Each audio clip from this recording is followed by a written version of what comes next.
That's one reason why I'm falling more and more in love with the idea of there being this History of Abby flashback episode where we learn to love her because of this relationship she has with her father, and then mourn with her when she loses him. And if they can pull that off as successfully as they pulled off Long, Long Time in season 1, then I think people, a TV watching audience, would be much more willing to then have a season 3 that features Abby as a primary character as we go back and relive the events of Seattle from her perspective. So who knows? Yeah.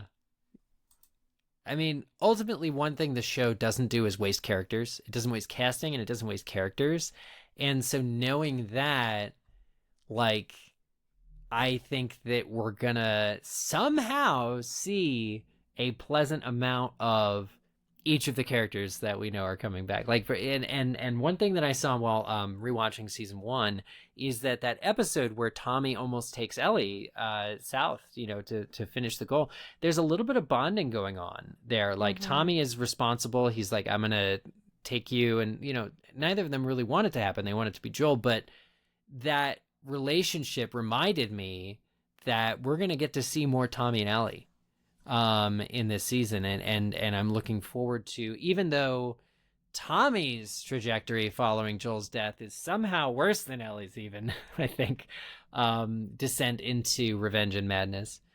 It will ultimately be interesting to see the actors playing the characters that we love interact. And also, there's been a time jump, 5 years, they say, since season 1 and season 2. So they've built out a cushion for relationships to have grown, I guess, off screen, in addition to the flashbacks that will probably surely be treated to.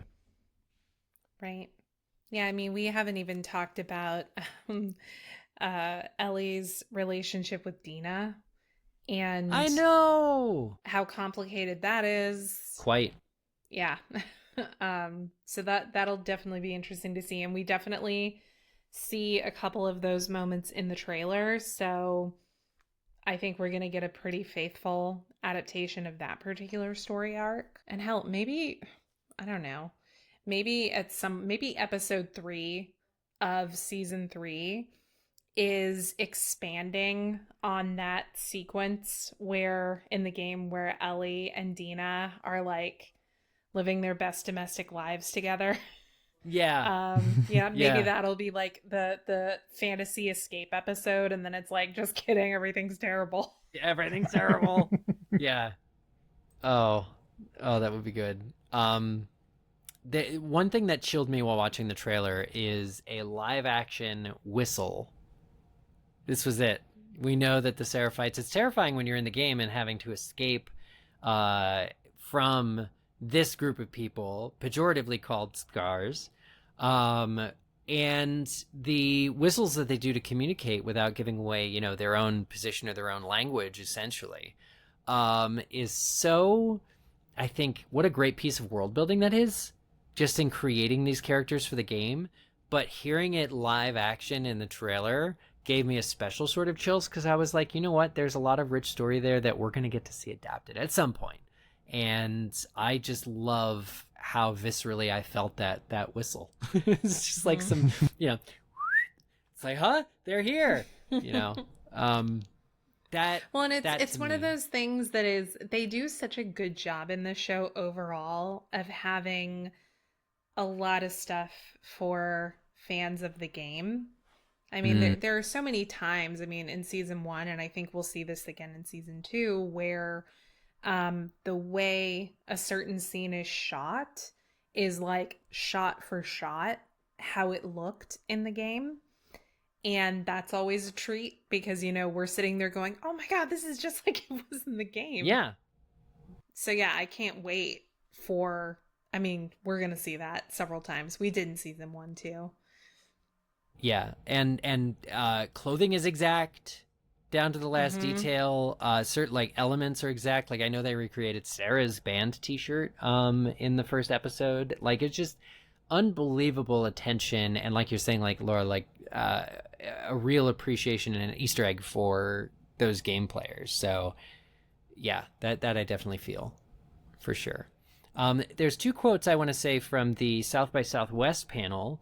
This one's from Craig Mazin, who said that escalation is a major theme of the season, which will include different types of infected. He says a lot of what's going on in the season is evolution and change. Ellie is growing up and she is changing. The town of Jackson is growing up. It's expanding. It's taking in refugees. And the world outside is changing. It was important to us to always move the ball forward with the infected. It's not just a question of more, but something else, something that is meaningful to what is going on so they don't just become NPCs. I assume he still means the infected don't become NPCs. What is going to happen with the infected in this season? What's our guess? Well, I mean, the infected in The Last of Us 2, the game, are escalated from where they were in the first game. We waterlogged. We have the shamblers that are new. We have the I can't remember what they're called, but the ones that are like stealth infected. Stalkers, thank you. And the stalkers were the worst. They're the worst, and they're Yes, in the trailer. Absolute worst. Yep.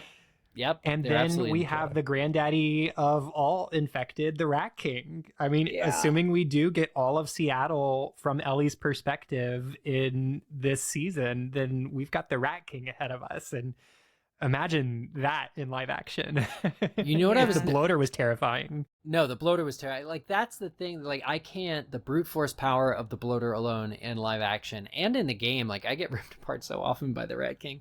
Watching, but like, you know what I noticed though is that what they've introduced in episode 2 Infected of season 1 with the mycelial network but of bodies, that when a strand somewhere is touched, the bodies that are like kind of weirdly entwined get up and go somewhere else. That is such a Rat King thing. Because at a certain point during that boss fight, the Rat King separates into different bodies that like that's the whole concept of the Rat King essentially, is that it's one entity of several entities. And so they're already doing something that's so creepy on the show, but is a lot less immediately threatening as the Rat King. It's just, I wonder what crazy creepy ass things they could be thinking about for the infected. Well, we also know from various interviews that they're bringing back the concept of spores as a method of infecting other people, which is something they shied away from in the first season, but they're bringing it back for the second season as a potential new threat for everybody, obviously, except for Ellie, but still a threat nonetheless. Some of the boldest swings, I think, in the first season are so understated, like the tendrils that come out of your mouth. Like, again, in the game, it was spores. But they even do something creepy with it, with the guy that's like kissing Tess as she dies, and it's like the tendrils reach out. I mean, it's creepy and it's great. It's off-putting. I love it. Don't get me wrong. But yeah, like, how will that look these days? Like, how will that come into play? And will there be more hordes that are, have the footprint thing detection, the proximity alarm, essentially? Yeah. No, that's interesting. I wonder if they're going to be establishing the spores as a method of transmission as that evolution that Mazin is speaking about. Like, are the spores the natural evolution of whatever the hell that weird makeout situation was with Tess? Yeah. Like, is it becoming airborne? Like, is that basically it? Like, this in this case, it's either in season 1, it's either you ingested the thing or you were bitten by a thing. And maybe the escalation that is happening here is that the method of transmission becomes even more like kind of ubiquitous because we all got to breathe. And not enough of us have masks that we're wearing religiously. I was talking about real life, but also gas masks. They probably can't manufacture enough in enough time.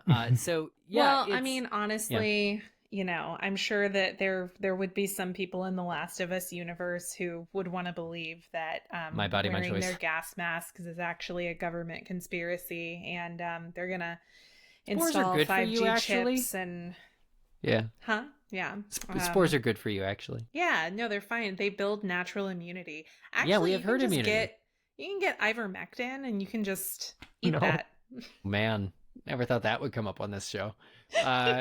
But yeah, and then Here's another quote, and this is classic Neil Druckmann, but at the South by Southwest panel, asked about the balance of action and drama, Druckmann said, "For us, everything is drama. Even the action sequences are drama. Season 1, we were picking and choosing our moments," I assume he means for action, "because we weren't sure what we were doing. Now we know what we are doing. We swung for the fences with some of this. There's pretty intense stuff you don't see even in the trailer. People ask if season 2 is better. I often say it's crazier." Yeah, that tracks. Like, Bring it on, Druckmann. Yeah. Did you guys know they didn't know what they were doing in season 1? Because it's a near flawless adaptation and excellent TV show that we all love to death. And now they know what they're doing?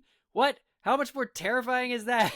And exciting for the implications. Totally. And before we let you go, we are going to ourselves swing for the fences and make a wild prediction about the season. And by we, I just mean Chelsea has something that she wants to share.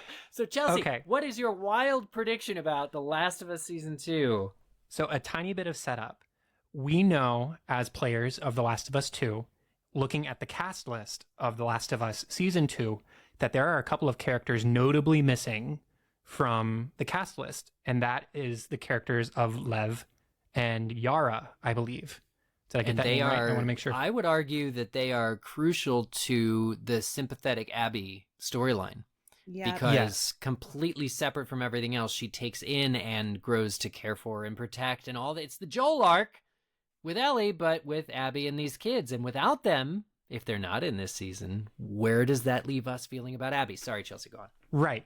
Notably, I do want to point out Lev is trans. Shout out to all the trans. We love it. But here's where the crazy theory comes in. What if we get these 7 episodes of season 2, and then at the end of season or episode 7, we get some sort of notification, Avengers style, saying the next 7 episodes will be out later this year, and they have already filmed the next season because everything happens concurrently. And so it would make sense for them to get ahead of the game. Save money that way. Save money. We're combining our production costs. And so we get sooner rather than later, definitely not 2 years later, Abby's perspective. So we don't have to wait as long. We don't have to mourn Joel's loss over those next 2 years.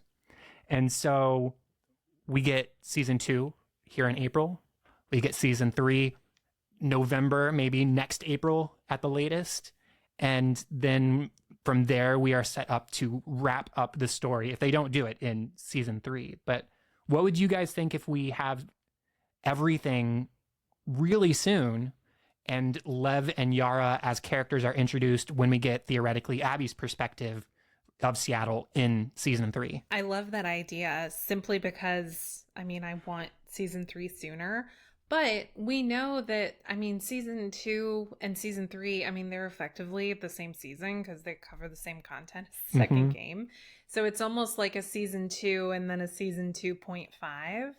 So, I mean, that would make a certain amount of sense to me. I'm trying to think of examples in television where this has been done. I know it has. Well, I'm just recently, struggling to think of examples. Recently, I know What the Hype has covered Cobra Kai. I know because I recently watched all of Cobra Kai, and the last season of Cobra Kai was released in 3 batches of 5 episodes. So that's not the first time. I think Stranger Things even did the same thing with their last season, season 4. Yes. They were not Okay. released all at once. It was 2 or 3 batches. Yeah. And so we have not heard utterances of a season 3 or a season 2.5 or whatever. But how cool would that be for them to get to the end of season 2 and be like, surprise, coming soon.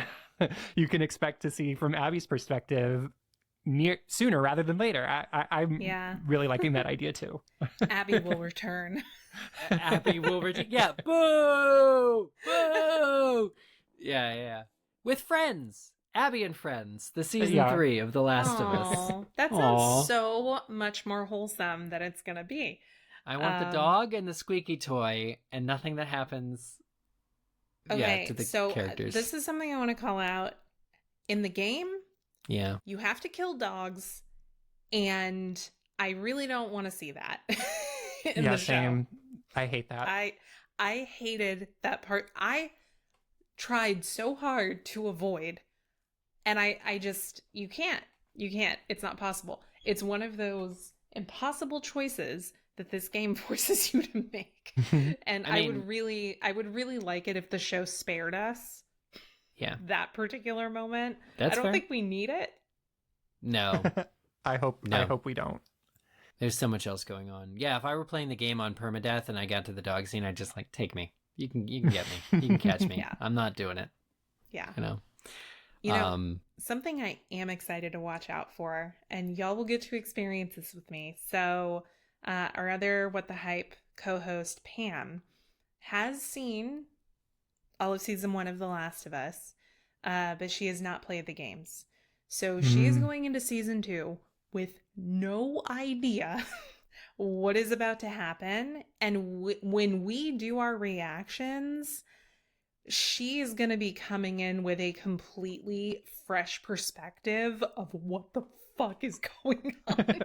Eric and I were texting about that last night, and I love the idea of Pam coming on after Joel's killed and be like, excuse me guys, WTF. I know. When that happens, I'm just going to be like, Pam, do you need a tissue? Like, you have no idea what happens after this. Like, yeah, it's going to be such a fresh perspective. It's going to be so good because, I mean, ultimately, season 2, episode 1 is Pam's episode 10 of The Last of Us. And Joel's death might be occurring in, Pam's episode 12. Yeah. And, like, without the burden of what comes next, like, I can see it being exciting. I think seeing it through her eyes will make us re-excited for, like, whatever path they're taking. You know what it reminds me of, kind of? It reminds me of Kiera Lewis experiencing Harry Potter for the first time, and that experience being documented on the internet, because you kind of feel like you get to relive it. And this show is just one of those shows that is so fantastic that I find myself wishing that I could experience it again for the first time. So I think it's actually going to be really cool that we're going to have one person who has no idea what is coming down the road. So yeah, I can't wait. I'm really excited for that too. I think one of my favorite things about story and media is, like, sometimes even more than experiencing it myself for the first time, is introducing somebody else to it for the first time and watching their reactions with me knowing what's coming. So I look forward to that too, and seeing exactly how Pam takes the news of Joel's untimely demise. Oh man! But can I just say how satisfying it's been to talk to the three of us that know what's going to happen and just like kind of pre-hash season 2 and like be like, what? Because honestly, we don't know, but like, what even is going on? What is going to happen here? The trailer's all a great. Yeah, what's that? I said I'm going to keep a scorecard. How did I do? How did I? Yeah, there we go. Should we make like a bingo card? Should we make a bingo card of like Last of Us season 2 happenings, and we can see who wins that would be bingo? Great. Yeah, I think that we might put a pin in the episode now, because you know what? Sooner than we know it, next Sunday, we have episode 1 of season 2 of The Last of Us. I can't believe how blessed I feel right now. And we will be recording right after we each see the episode. So Sunday nights, we're going to be live on YouTube. This is more a reason than ever to follow us on our social medias, including YouTube, which is What the Hype Podcast. We're on TikTok, Instagram, Twitch, What the Hype Show. We're streaming live Sunday nights. It's going to be amazing to talk about this with you guys. And Pam! It's going to be so much fun. Thanks so much for doing this, y'all. I have so been looking forward to kicking these episodes off. And like, honestly, these conversations that we've had have just more than delivered. I'm like even more excited than I was before, if that's possible. It feels so good to engage. And Chelsea, thank you for bridging the gap with me between... Gosh.